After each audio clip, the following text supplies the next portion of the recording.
Dans une école comme la Deuxième Chance, le business game sert à faire un premier contact avec l'entrepreneuriat. On sait par expérience que quand on a un rôle modèle dans la famille et dans les proches en entrepreneuriat, on a des craintes qui existent beaucoup moins. Mais par contre, quand on n'a pas de rôle modèle, on a ce qu'on appelle une peur ou bien une crainte injustifiée. Et l'objectif, c'est de faire tomber justement ces croyances limitantes et de faire en sorte de leur donner des outils. On sait que les carrières sont plus uniformes comme elles ont pu être fut une époque, et que être auto-entrepreneur est une sortie plus que possible dans leur carrière. Et il ne faut pas oublier, moi j'aime le rappeler, que l'entrepreneuriat est le seul ascenseur social aujourd'hui pour des jeunes qui n'ont pas forcément toutes les cartes en main pour démarrer leur carrière.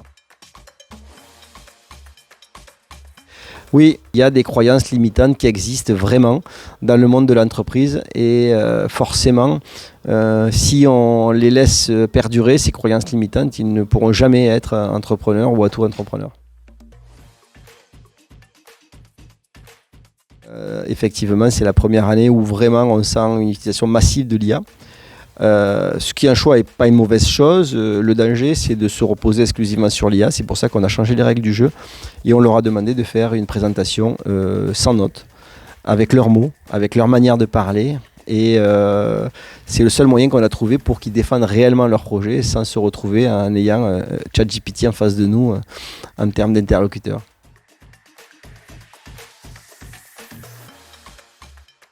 Exactement, on leur dit de prendre le meilleur des deux mondes. Il y a beaucoup d'études qui ont été faites où on compare l'humain seul, l'IA seul et l'humain qui se fait aider par l'IA. Et c'est l'humain qui se fait aider par l'IA qui est le plus puissant que l'IA seul. Et aujourd'hui, si on les laisse faire, ils vont se reposer exclusivement sur l'IA.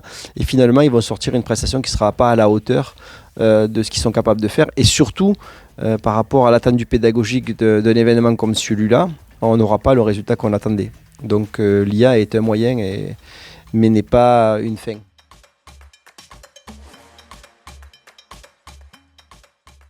Ah oui, parce que chaque année, ce qu'on voit, c'est que les stagiaires, on a un avant et un après. On a un savoir-être qui est complètement différent une fois que le business game est passé. Alors pour certains d'entre eux, bien entendu, ceux qui ont joué le jeu. Mais ils se sont rendus compte qu'en 3 jours, on est capable d'avoir une idée et de produire quelque chose qui a de la valeur en se faisant aider d'adultes. Pour ça, c'est vraiment un progrès énorme.